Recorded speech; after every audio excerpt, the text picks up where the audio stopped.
Alright, YouTube. So this is the new camera. Hopefully it looks a lot better. And what I'm doing is, this is going to be my intro to the Volkswagen video. You're going to see from the thumbnail that this is a little bit different than the Econoline or the old stuff I've done so far. I'm going to probably make this a 3-part video, so I'm just about done editing the first part. It's just getting too long. The first one right now so far is at an hour and 5 minutes, so I'm gonna have to try to find a spot where I can end it, so it's not just horrendously long. I don't know if that's better to do. I need more info, more data, not more data. I need more content, so making 3 videos out of these or 2 videos is better than making one long video for me. Anyhow, yeah, like I said, this is the intro. All right, thanks.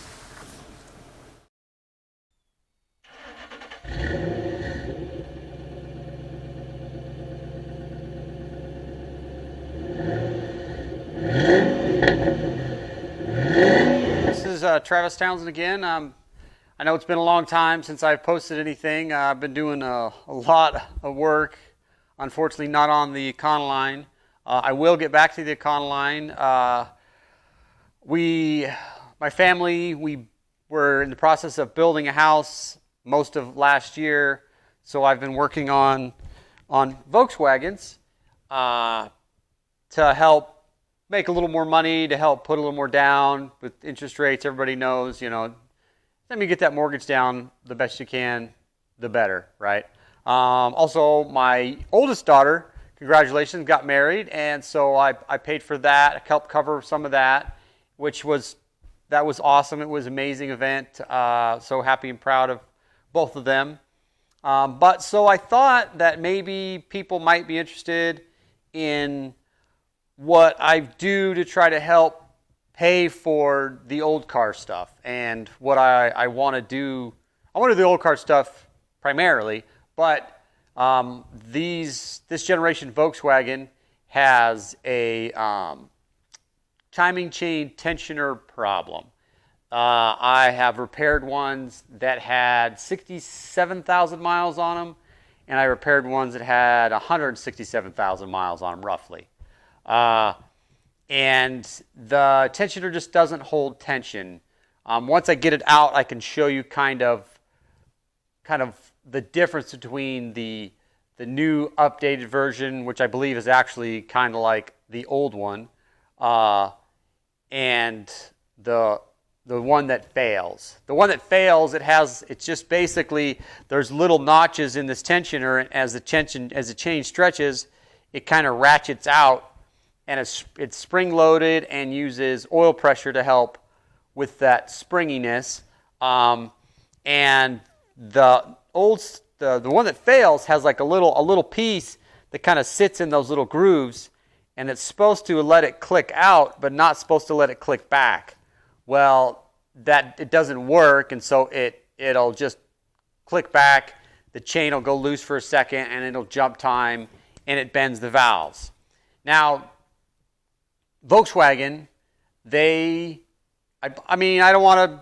They're a dealership. If you know any deal with dealership, they're not going to do what's the most economical. They're going to do what they can make the money on.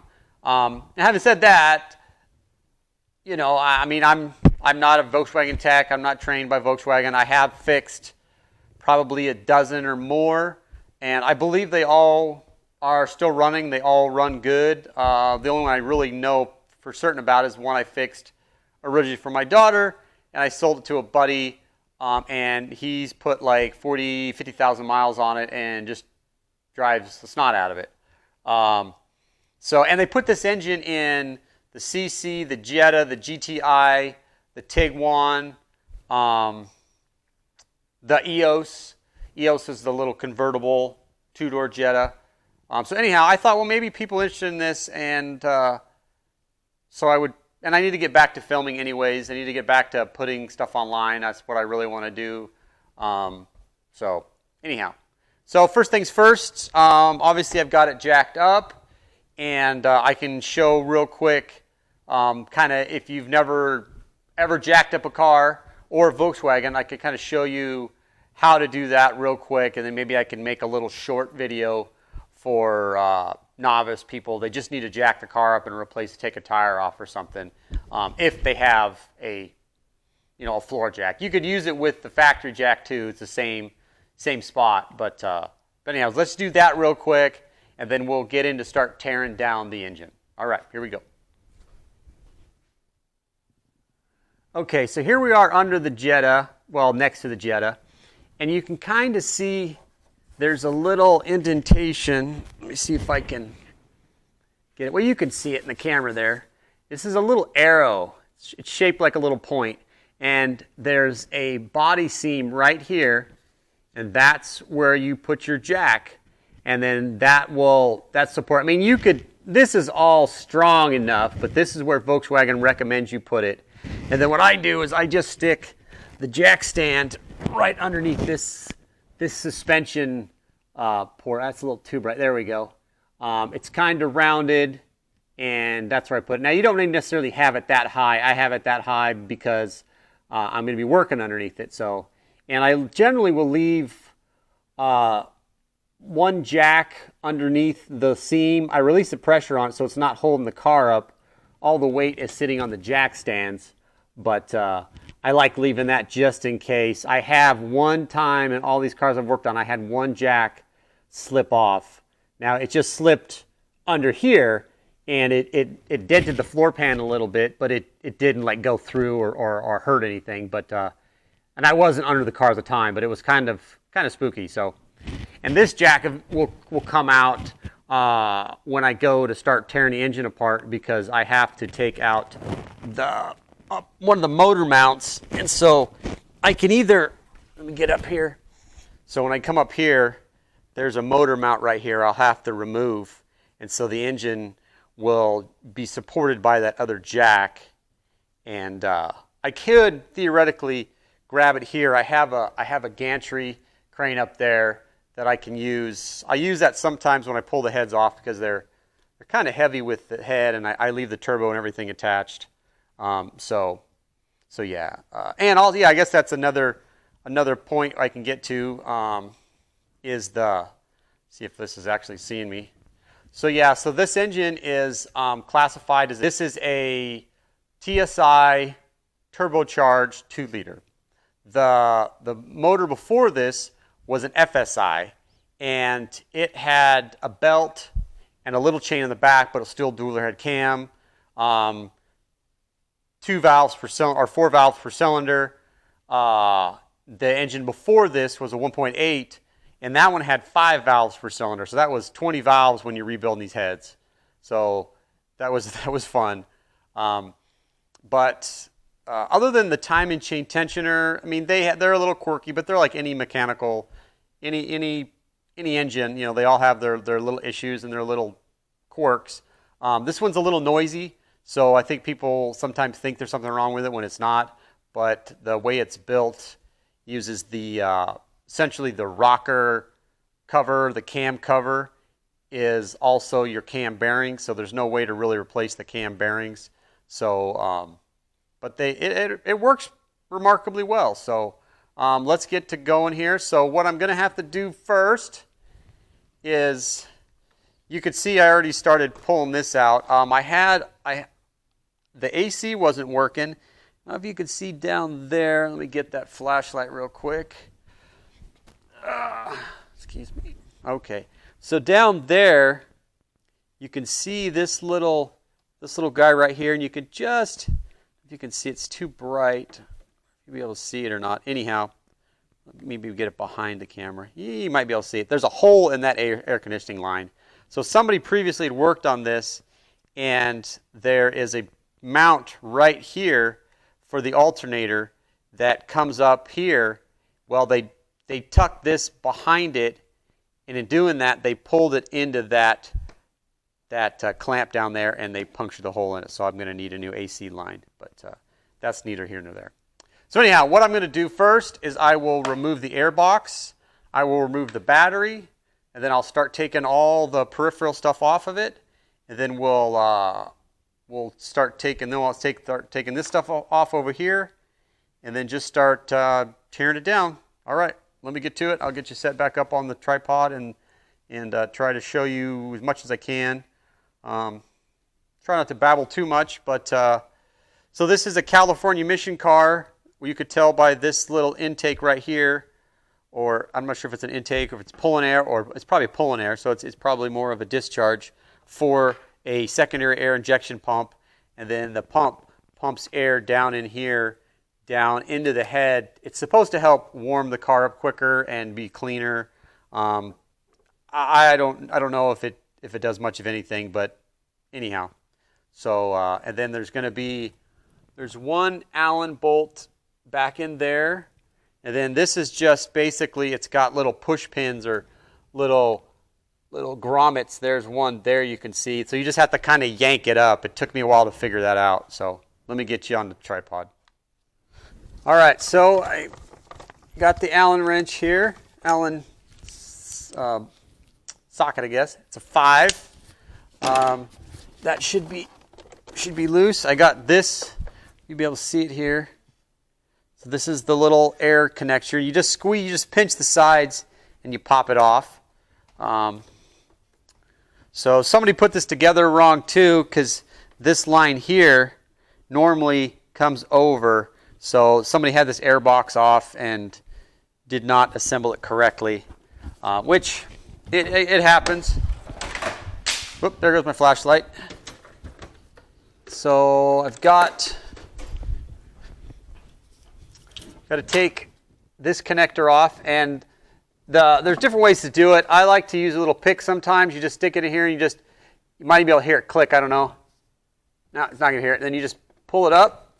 There you hear it click back on. Sometimes you can just do it with your thumb or your finger, but most of them are pretty hard.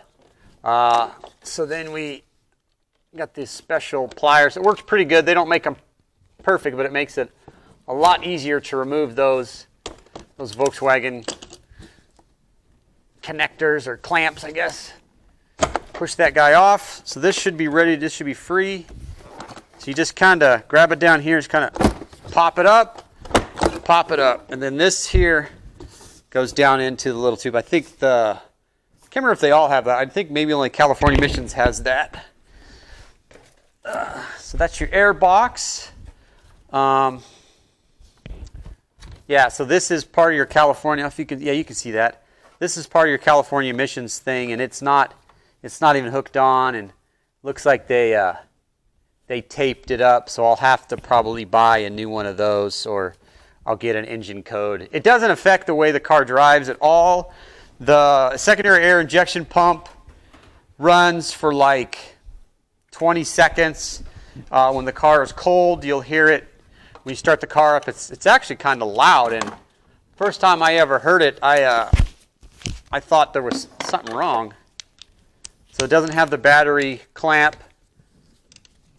and the battery's barely on. So pull that off. They're not tight. Let's see if I can get it up here. Come on.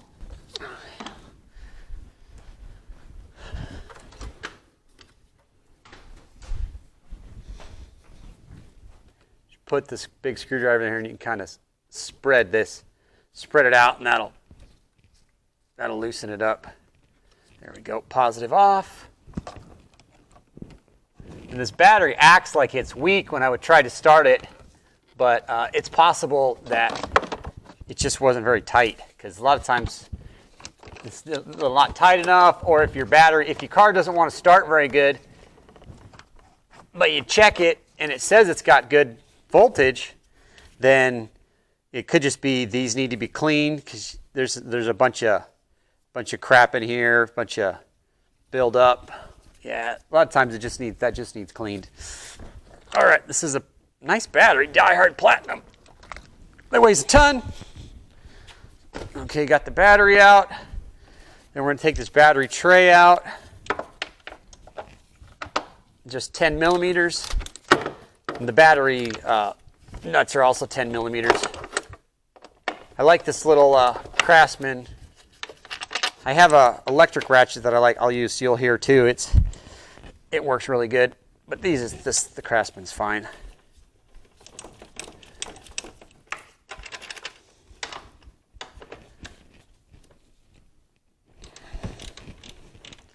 And this is just the way I do it. The order of operation or whatever, you don't have to do this first, but this makes the most sense to me. And every time I do it, just a teeny bit different as far as how I take it apart and how I put it back together. Is at least the order. Okay, so this here comes out. This is the battery box. You kind of need to get it out of here so you can there we go. And so this bottom part of the battery tray, it kind of hooks around. It's got like a little arm, and it kind of hooks around the power cables and stuff. You just got to kind of work it out. There we go. See this little guy right here? Yeah, he kind of hooks around. So I just leave the bolts with that. Just make a nice little parts pile over here. All right, so yeah, see this guy right here, this is supposed to be up here, and that normally goes underneath it, not shove that down like that. All right, so this was, I'm not 100% sure what this does. It's on your boost pipe. It's coming in your intake, and then it connects into your firewall. And I have not discovered yet what this actually does. So like I said, I'm far from a Volkswagen expert, or far from an expert. I just kind of figure it out as I go. And they have these little clips. Volkswagen has these little clips all over the place where they just snap in. Audi has them too. They're the same company essentially. So let's see. Let's do this inner fender. I got an inner fender down here I got to take off. All right, so let's put you over here. Oh. Huh. Well, I didn't realize there's no inner fender. So whoever worked on this car last didn't put the inner fender back. Yeah. So, I mean, it's not the end of the world if it has an inner fender. It just means that you get more, I don't know, more stuff on your tire from your engine and more stuff from your tire on your engine, I guess. All right, well, that solves that. So next thing I have to do is I have to pull off. Let me see if I can see, if you can see.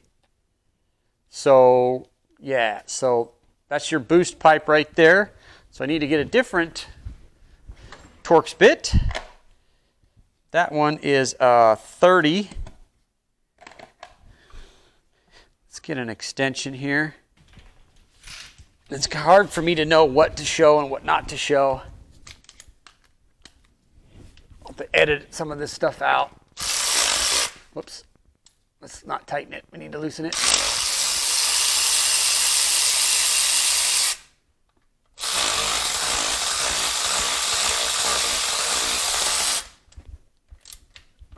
Cross-threaded. It happens. It's not the end of the world if something like this is a little cross-threaded. It's cross-threads better than no threads. I think that's what Derek says. Okay, let's see if I can get underneath it here. I've already got.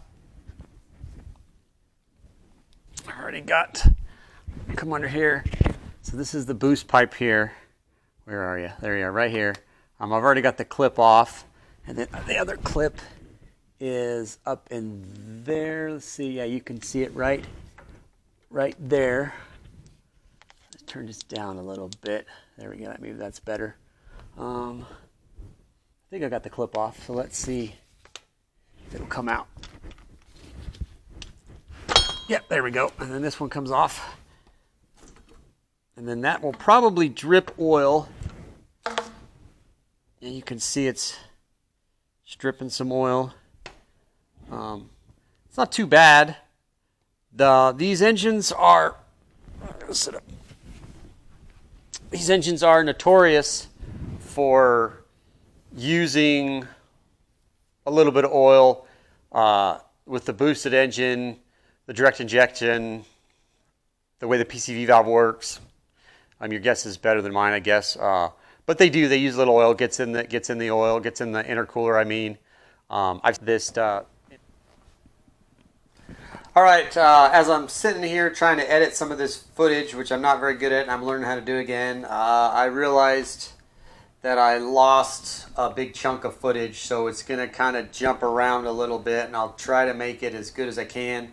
And so sorry about this focus and the image quality. It's terrible. I got a new Sony camera coming today. I'll get rid of this generic Amazon cheapy Chinese one, so hopefully the footage will get better in the second half of this video. This first half of the video is going to be kind of finishing up, kind of getting the head off, and then I'll try to post that, and then the second half of the video will be putting the head back on and cleaning and getting it all going back together. And that should all be new camera that's coming today. So anyhow, like I said, I ended on trying to get the front boost pipe off, and I lost all that footage. So I'm going to be starting back up with going to the serpentine belt tensioner. So yeah, so like I said, it's going to be a little choppy. Hopefully it won't be too bad. If it jumps, that's what's going on. I'm just going to try to show as much as I can of what I did, so it would help somebody if they're trying to do the same job. So, and if you're just kind of curious what it takes to take this thing apart, put it back together. So, all right. So, like I said, when the video comes back, it will be me starting on the serpentine belt tensioner.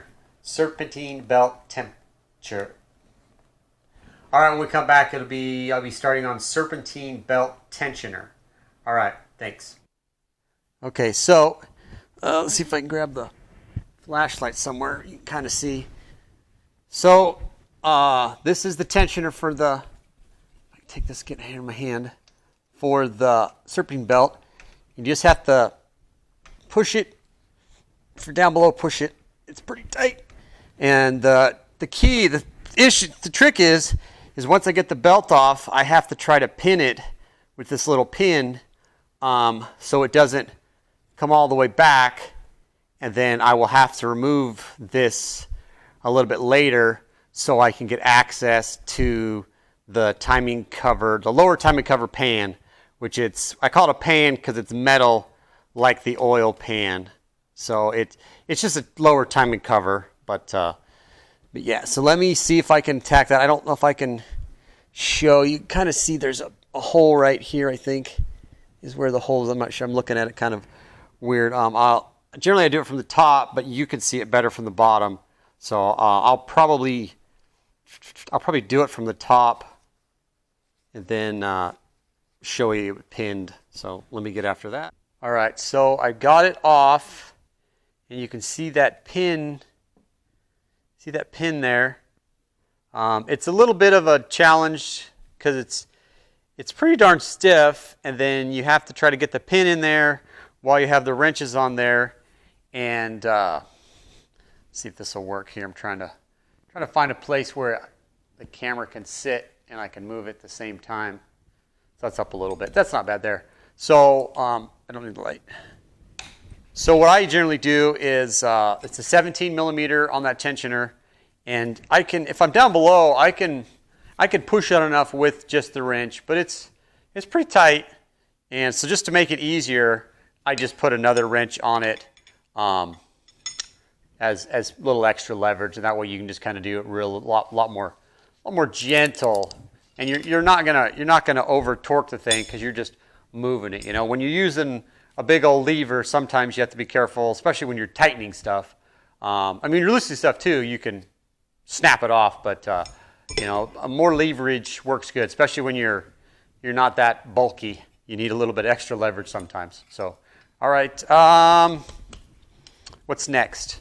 I'll probably take the degas bottle off, or the puke tank, or the overflow, or whatever you want to call the little coolant bottle. So we'll start cleaning this area up so we can get down to the motor mount.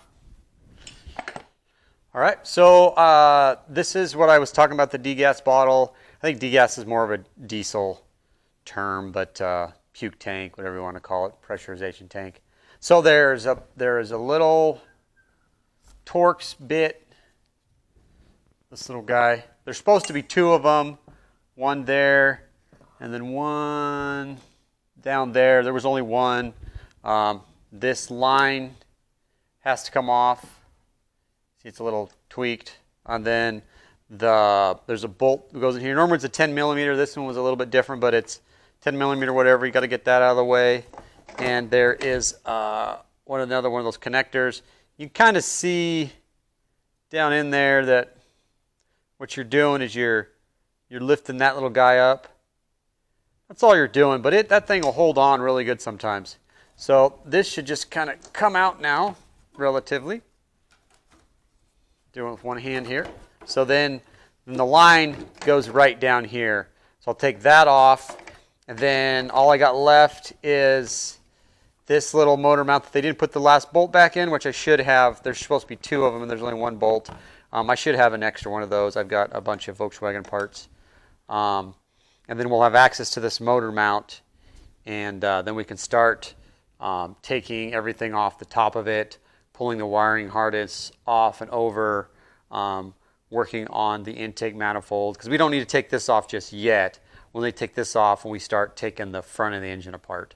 So let's get this guy out of here, and then I'll start probably working on the intake manifold, the intake pipe. I moved the screen, but not the camera. So there we go. Yeah, so I can take this off, which is kind of a bugger. And then you come around here, and then you have your high pressure fuel pump, and you have your vacuum pump, and then this is the wiring harness. All this is going to come off, and we'll just kind of lay it off to the side to get it out of the way, and then we'll take the vacuum pump off. And then you got to start kind of cleaning stuff off the side. Okay, something I wanted to show you guys for any newbies, people that haven't dealt with this stuff a lot. A lot of times when I've got the clamp pushed back, and you got to take the pipe off. Now, it could be a challenge to just get that pipe off of there, that tubing off of there. It's kind of ridiculous how hard it is. What really helps is you just get a little pick like this, and you just kind of get it in there, and you can just kind of shove it around, and all you're doing is you're just kind of breaking that sticky seal. And you can also get a pair of pliers, and you just kind of twist it around, and that will help do a very similar thing. So I just wanted to show you that, because there's a bunch, and I'm not going to show you every time, obviously. I just wanted to show you the once. And like I said, there's a bunch I have to take off, and I wanted to let you know. All right, so I'm trying to get the electrical off. There is one here. There's 2 down below that I've already taken off. And now I'm going to pull the coils out. And the problem is unfortunately, whoever worked on this before, they ran the wiring, I don't know, they wrapped it around. I don't know even how they did this. They wrapped it around this guy and then down, which is not how the proper way to do it. So anyhow, so you got the coils, and they use the same connectors that all the other Volkswagens do, and all the other electrical connectors are. See if I can get this where I can hold the camera but use both hands. So move the light a little bit out of the way. Trying to figure out a spot here I can get it so you can see. So when you take these off, it's just the same. You got to push that back, and it comes off. But the trick is you got to kind of have all of them off at the same time and then shove it off. This plastic casing always comes off. You can even see what I'm doing. Yeah, it always comes off. What I do is I wrap a little zip tie here, here, here, here, and here. And then you can spin it around and cut it, and it just looks like a nice little black shiny band that holds that together. That's obviously will come later. And then, okay, so over here, I'm trying to show you as much stuff as I can and not just do it. you have the different connectors. One of these is a degas. It's like not degas. I keep saying degas. It's a vapor line for your what's it called? The evap system. There we go, evap system. So the way you want to do it is you just push this little button in here, and then you just push it, and it pops right off. Super easy. And then the other one, I believe, is a return line for your fuel. That comes off easy enough. And this is your actual fuel line. And this one, you push up on it, but it's kind of a challenge. I can't always get it off. So sometimes what I do is I just take it off. Take it off around here, and you just take it off the high pressure fuel pump, and then it'll just kind of sit out of the way. It's not a big deal. Let's see if I can do it. I'll set you guys up here, and you can watch me struggle. I believe you could probably get a tool, and I might actually have that tool to do it, but I haven't looked for it. All right, let's see if I can get it. So a lot of the trick, I think, is you have to push down and kind of lift up at the same time. There, I got it. Yep, look at that. That was easy. Okay, we're back. You guys didn't know, but I lost power. My camera I couldn't get it to charge. Now I got it charged. We're all good now. Okay, so I've moved along a little bit. I haven't got a lot more done. I just took advantage of the time, went ahead and took a lunch. So I got the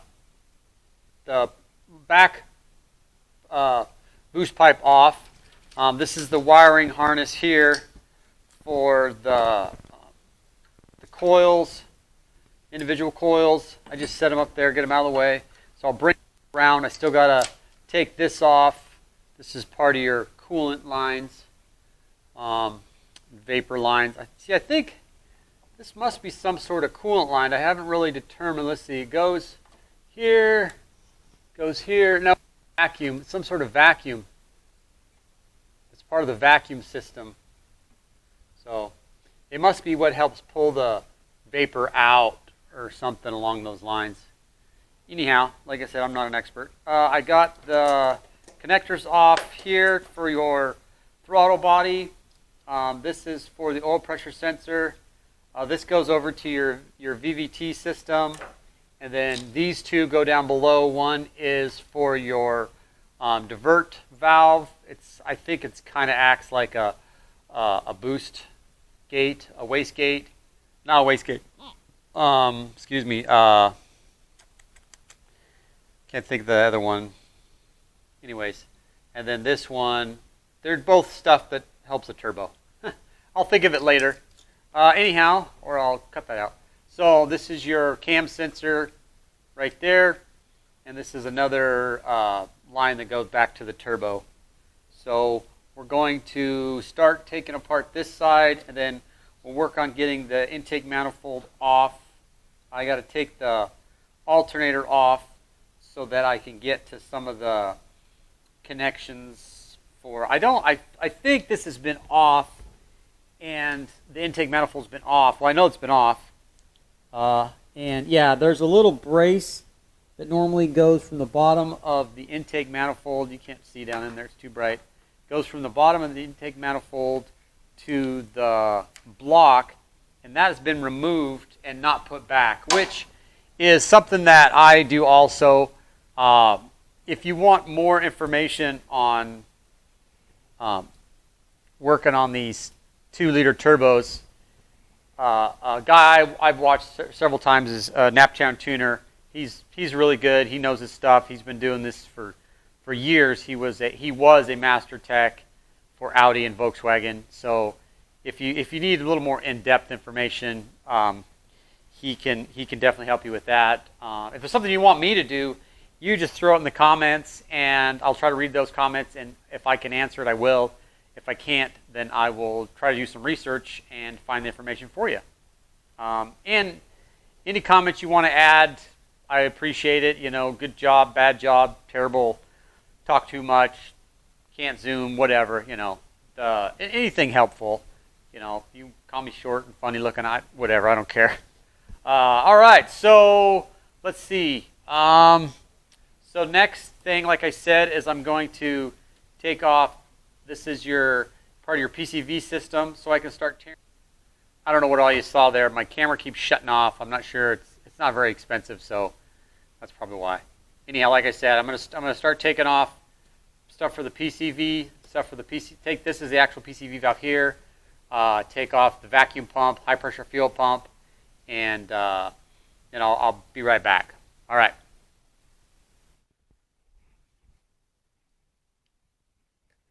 Same deal. Pinch it. There we go. Got that.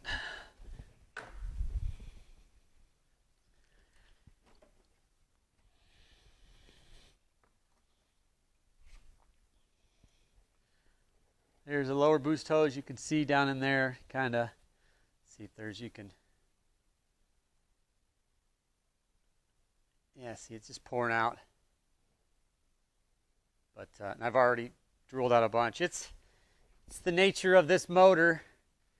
I don't know if all direct injected turbo boosted motors are like this or just the Volkswagen and Audis.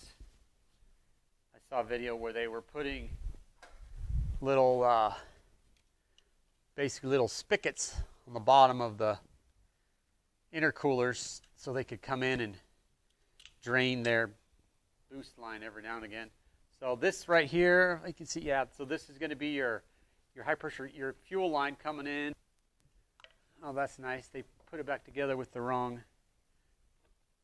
Oh, goodness.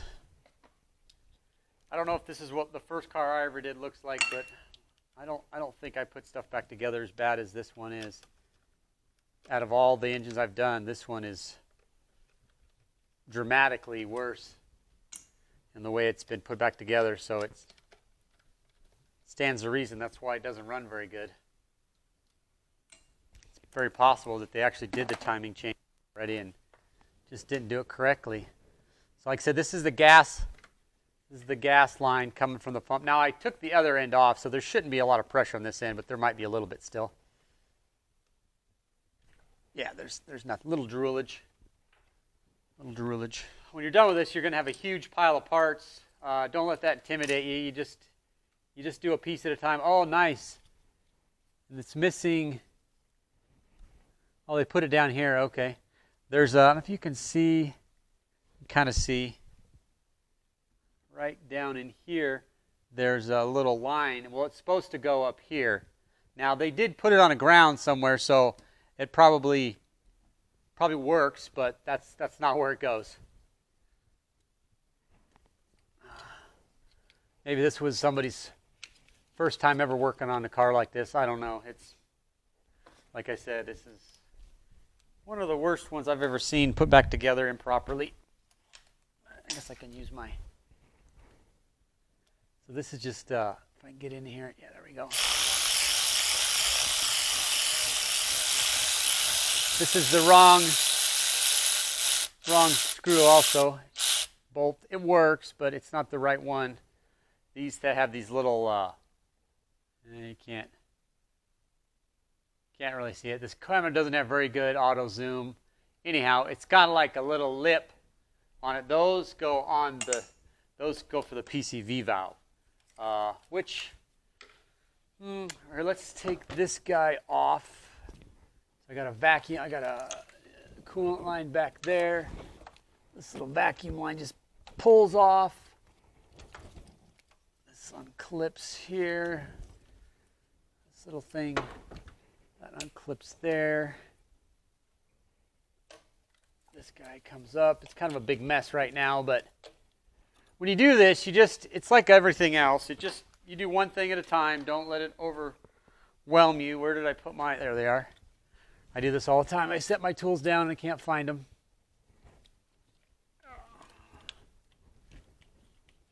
So these don't always want to move. You just kind of wiggle it back and forth like that and just walk it back. My pick. Get in there. Now, since this engine's obviously been apart, a lot of these lines are coming apart pretty easy. So you can just kind of yank on that way.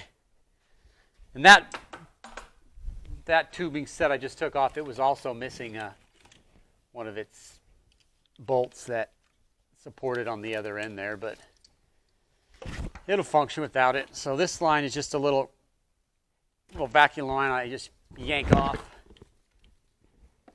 There you go. And then you just kind of set this off to the side, get this out of the way. I got this is part of the air injection pump down here. Which the only real issue with this is I have 2 Volkswagen heads that are basically, well, one's been totally rebuilt and ready to refresh. I just call it refresh, I should say, because I put all new valves in it, all new valve seals. But I don't know if you don't put valve guides, if that counts as a rebuild. I don't put new valve. The valves I don't do the 3-grain thing. I just lap them in really good, and it seems to work really good. So I don't have the heads resurfaced. I've seen people talk about other people doing stuff, and then you need to resurface the head. And I'm like, well, if it didn't overheat, then the head is not warped. There's no sense in resurfacing the head. Now you can check it with a flat bar and feeler gauges, and if if it's warped, it's warped. But 99% of them, they're not warped.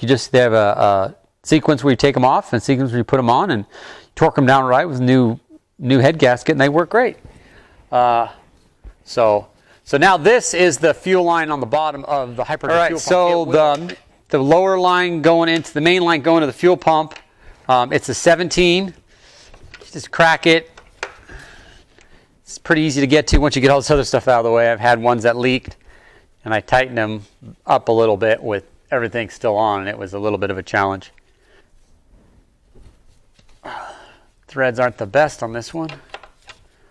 I got cross-threaded a little bit, or what? I have some old other leftover fuel pumps I could use. They look okay. So let's see. All right, I've been having trouble with my camera. It keeps shutting off even though the battery's not dead, so I have it plugged in now. Hopefully the video won't be, I'll be able to edit it and it won't be too choppy. You guys probably won't even be able to tell. I'm not that good at editing, so.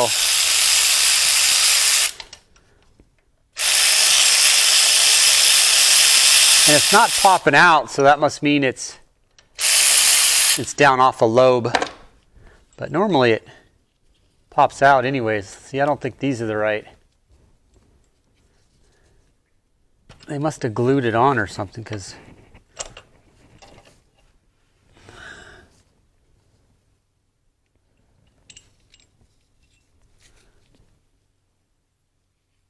so you can see this high pressure fuel pump, and that's a pretty heavy duty spring. It almost looks like a valve spring. And then the cam, there's a cam follower in here. It's got a little roller. Sits on there, and every time the cam comes around, it pumps it.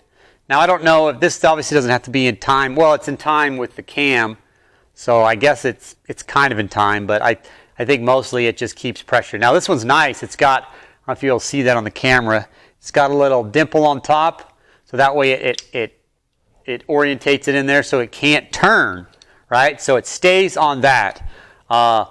The generation right before this engine, there was no roller. It was just a flat surface, and it would wear out and wear through and ruin the high-pressure fuel pump and ruin the cam. A lot of diesels, they have a similar style little roller. Now, I don't know if it's separate like this or it's built in or whatever, but I'm assuming it's separate, and they don't have that little guide, so they can turn. And if they turn, then everything falls apart, and it's bad. So anyhow.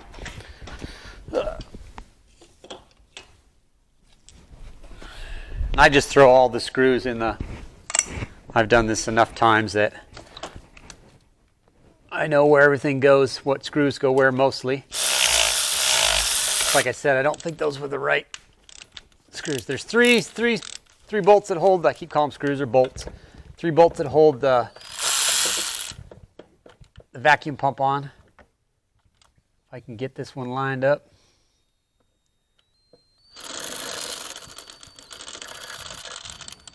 kind of a challenge because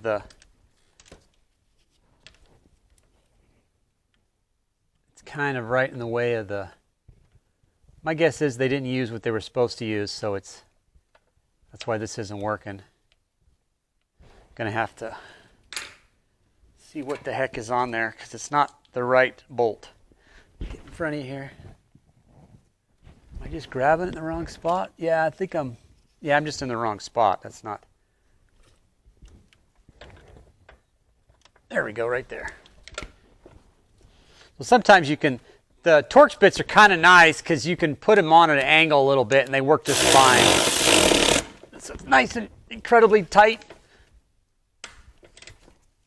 I don't know if they put Loctite on them or not, but they seem a little excessive tight, and they're going into aluminum, so you want to be careful. So, and there's a bimetal gasket on here. I believe it's a metal gasket. I don't know if it's a bimetal gasket, but you have to replace it every time. When it gets compressed, it no longer will seal. I generally put a little bit of real skim layer of sealant on it. I've had problems with these guys leaking, and so I just cheat a little bit and put just a skim. You're just skinning it just to help it a little bit. Anyhow, put that down. Okay. So now that is the end of the exhaust cam right there. You're seeing the cam. Okay, let's take off the PCV valve. And here's the two wrong screws. These are what you probably were supposed to be holding that high pressure fuel pump on. They're not a lot different. They're the same thread type, but they're just a little bit longer, I believe. Yeah, I mean they're very similar lengths. Yeah, they're a teeny bit longer, but not much. It's like somebody ground that one to make it fit, help it go on. I think I got two more.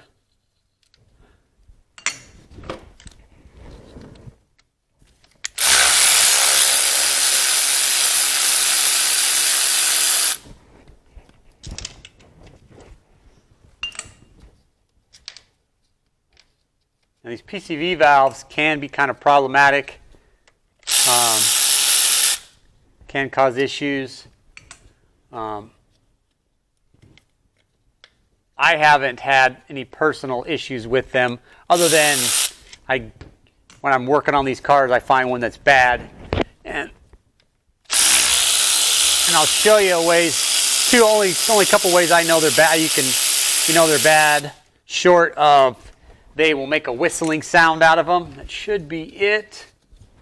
Yeah, that should be it.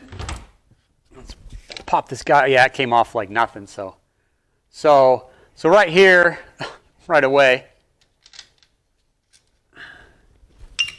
there's supposed to be a little diaphragm right there. So this guy is bad. Another way you can do it is you can blow into there, and if it lets you blow through, then it's bad. It's supposed to be like a one-way little check valve in there that it won't let vapor go back into it, but it'll let vapor be pulled out of it. So let's see if it's good. I don't think it's any good. I mean, it's no good anyways. I have a new one over there from another project I bought one for, so this is trash. Okay, so we're getting her stripped down here. Oh, there's the little diaphragm. So that must be an aftermarket one, because normally that thing is a pinkish red, orangey color. I don't know. It's not that's like a tan color. It may be tan because it's been sitting in oil. I don't know. So I can see the cam lobes. You can start to see the cam lobes here through this hole.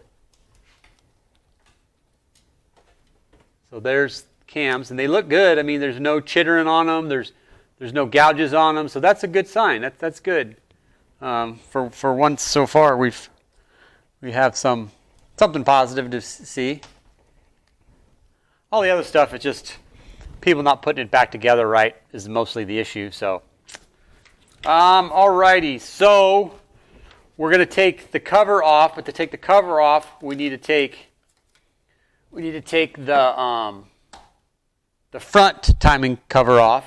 So to do that, we need to take I think you can get it off without taking the motor mount off, but it's a pain in the buttocks. So let's get that. Let's go over there. So let's pause you for a minute. Yeah, I think you can see. All right. So we'll start with. We'll take this can come off in a minute, but we got to take this off anyways. This is your dipstick, and it's missing the lower screw, which I figured it was. This is your VVT solenoid. It's your variable valve timing solenoid, and it can be an issue. I bought a Tiguan a while back, and that's all that was wrong with it. It already had a whole bunch of work done to it. Somebody had already done the timing. Somebody had already rebuilt I don't know if they rebuilt the head or not, but they didn't have to. So the way you could tell if this is most likely good is if you shake it, you give it a shake, that little button will kind of come in and out. You can, there we go. So that tells you that guy most likely is okay. It's not a guarantee, but it's a good health thing. Yeah, so they put a bunch of sealant on this, which you don't need a sealant. It's got a big old gasket on there, big fat gasket that you get it put it on. You get it put on good. It's not going to leak. It looks like they have a newer gasket on there. But all right. So what we need now is, let's take this little guy off. That's a 10 mil. This is just a little bracket that helps support that pipe that comes up and around.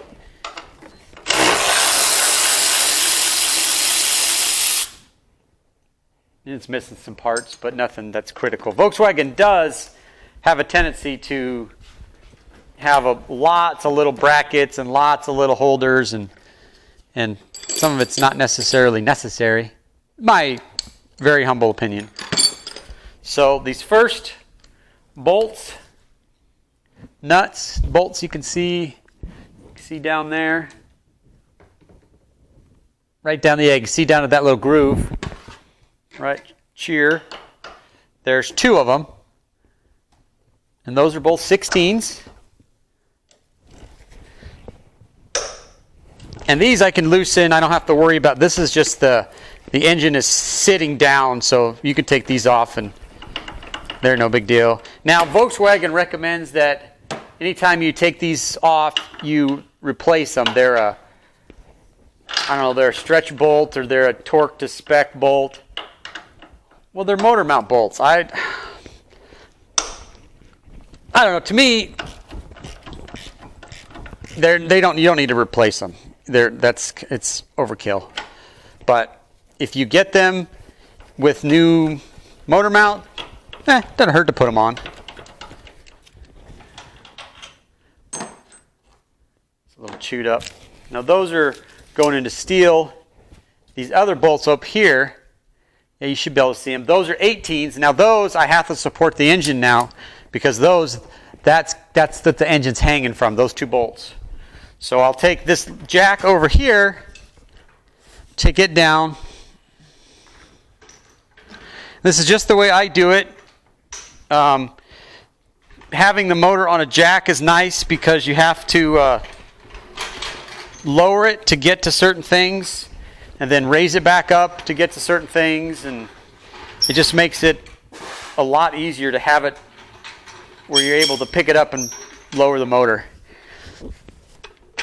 Like I said, I could do it with the gantry, but the gantry crane hooks onto the head, and so once the head's removed, then that doesn't really do any good. So you'll be able to see the engine rise in just a second here, although I got the car way up in the air. I think my jack is tall enough. And I just put it on the oil pan. I've got a little rubber, kind of like a hockey puck looking thing, little insulator. And then here we go. Engine should come up.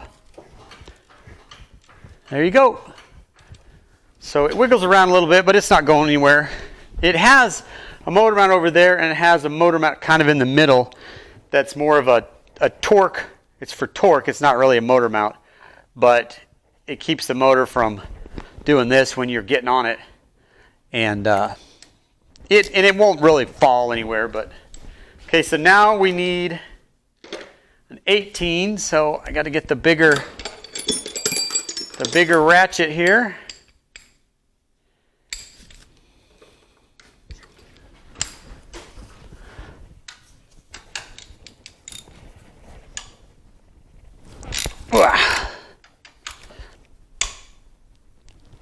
Oh, come on. All right, I'm going to cheat. I'm going to get my cheater bar. Somebody got that a little excessive. Like I said, that is going into aluminum also.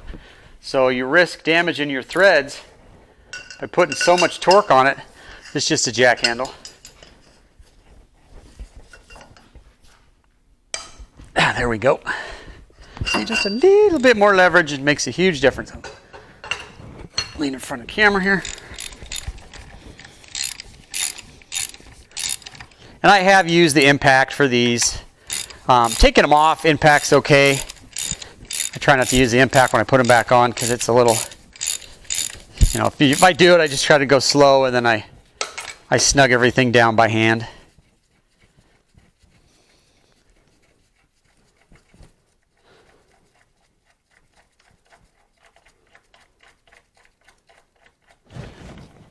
Still recording, all right. It's probably my longest stretch of recording here. I'm gonna have to edit the crap out of this video or it's gonna be 6 hours long. Which I guess. I thought about having two channels, one where they are very, very long and it shows every little step, but I don't think it's necessary. I'll just try to edit it so you only see and all I'm doing there is I'm just kind of looking at it because it's just got a big rubber insulator in there that it sits down on. So this is the engine side and just kind of sits down. So I'm just kind of, you know, making sure it's not torn because it'll tear through here if it's bad. And then I think there's actually fluid. Yeah, there's definitely fluid in there that helps dampen it a little bit more.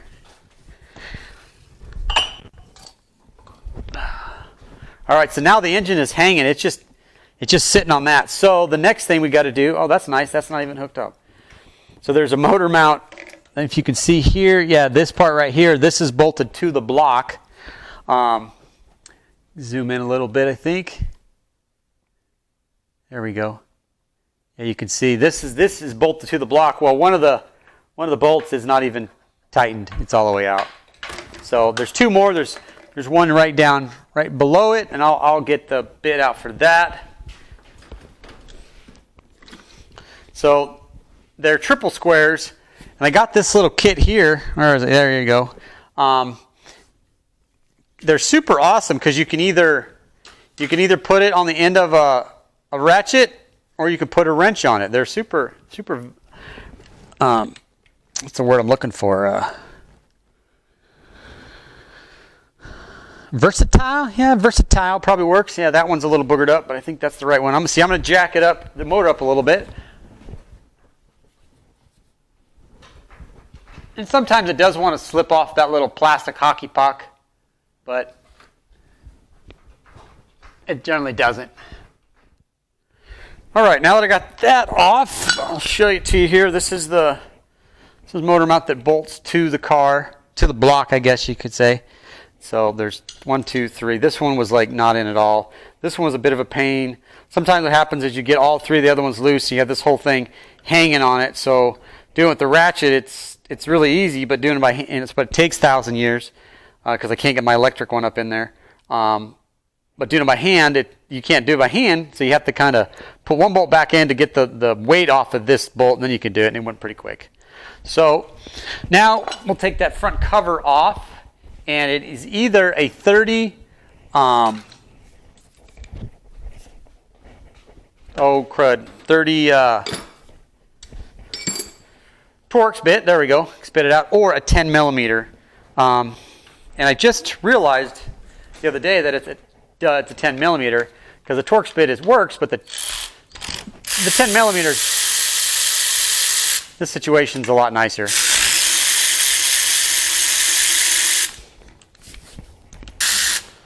should be good. Yep, there we go. So this is the upper cam cover. So not much to see here, right? Just a big ugly thing. And by looking at it, it looks like the timing's probably been done on this. So my guess is they jumped time and put a new timing set and a new tensioner on it, but didn't do anything with the head itself, and so the valves are bent. So that's why it's not running. So we'll take that off now. This guy's called a cam bridge. That's what I've heard it called. And it's just, these are Torx 30s, so I get them all loose kind of in a little bit of a, removal sequence. I don't know if it has to be. I think my battery's dying.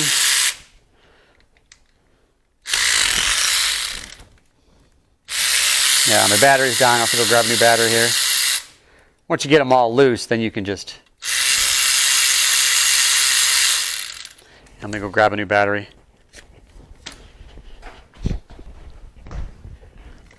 All right. This would be crazy fast now.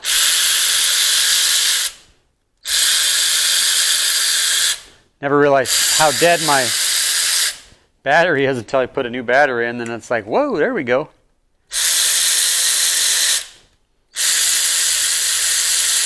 And this is just a little cheapy Amazon one. It's not a Milwaukee or a Makita or whatever. A little bit nicer. DeWalt. I buy a lot of Ryobi stuff because it's cheap and it works good. I haven't had a whole lot of problems. So this can be a little bit of a bugger to get off. Oh, I still got, there's right in here, there is see, this is, that might be why this car is not running right, because the VVT system's messed up. Now, I don't think it would cause misfires, but definitely wouldn't run good. I guess I should have checked that first. Anyhow, so this is a special tool that fits on there, a little spanner tool. And that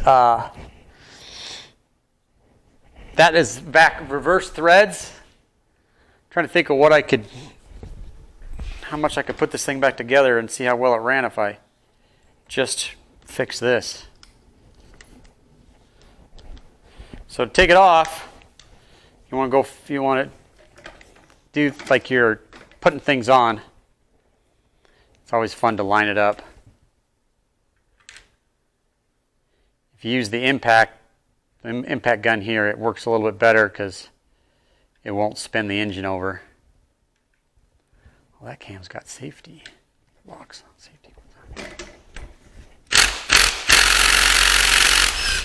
There we go. And see, this guy's bad, so this may be why the car's not running very good. It's not supposed to be sticking out like that. That's the wrong way. Let me go get another one. I'll show you how it's supposed to be. So if you can see here, see how this one's extended out? This one's recessed. This is how it's supposed to be. And they push in. You might be able to see. Let's see if I can. You can see it moving inside there. Well, this is doing the same. Well, that one's not. I don't like that one. That one's not very good either. I might throw that one in the trash, but I think they're both bad. But the one of them looks more correct. All right, I was trying to kind of think what that would do with the codes I got. I don't believe just the VVT being bad, because it ran okay when it was cold, but as soon as it warmed up a little bit, it started to misfire on 1 and 4. So you just get in here with a little pry and just kind of work it off back and forth. Anyhow, I think that VVT valve was bad, but I don't believe it would cause a misfire on 1 and 4. It would cause other issues, and it would give me a code accordingly. Come on. Oh, just lost something.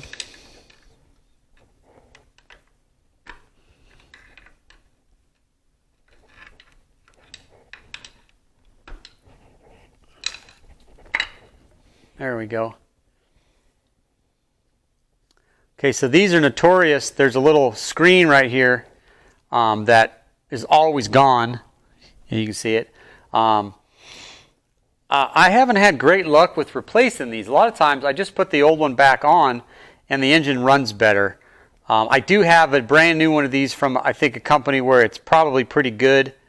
So I'll have to replace this one because I don't, that little ball is not supposed to be pushed out. I think it's supposed to be in, and I heard something fall. I probably lost, well, that there is no big deal. That's just a pin. So let me get the new one here and I'll show you. Okay, so here's the new one, and you can see that little screen in there, and there's a little check valve inside here. So, but yeah, that one, hopefully that one will work good. I have replaced them when they ran fine, but I've had bad luck lately where you put a new one on and the car's not happy, and you put the old one back on and the car runs perfect. So we'll just set this off to the side with all the other parts and have it go back on when I'm putting everything back together. All right, so the next thing is going to be the fun. Well, here, let's yank this guy out of here. This is just the dipstick. I probably need to drain the oil soon. It just pushes on. There's a bolt here and a bolt here that holds it on. This one was missing, which it's not a. One of them is all it really needs, but the upper one it definitely needs. So put that off to the side. I'm a pile of parts.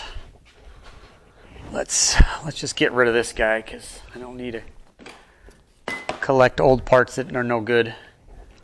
So the fun part now will be getting this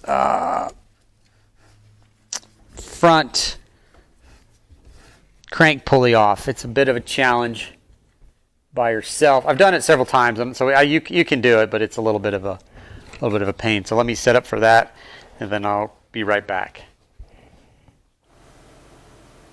All right, so we're going to end the video right there. Thank you everybody for watching this first part. Hopefully there's some good information in there.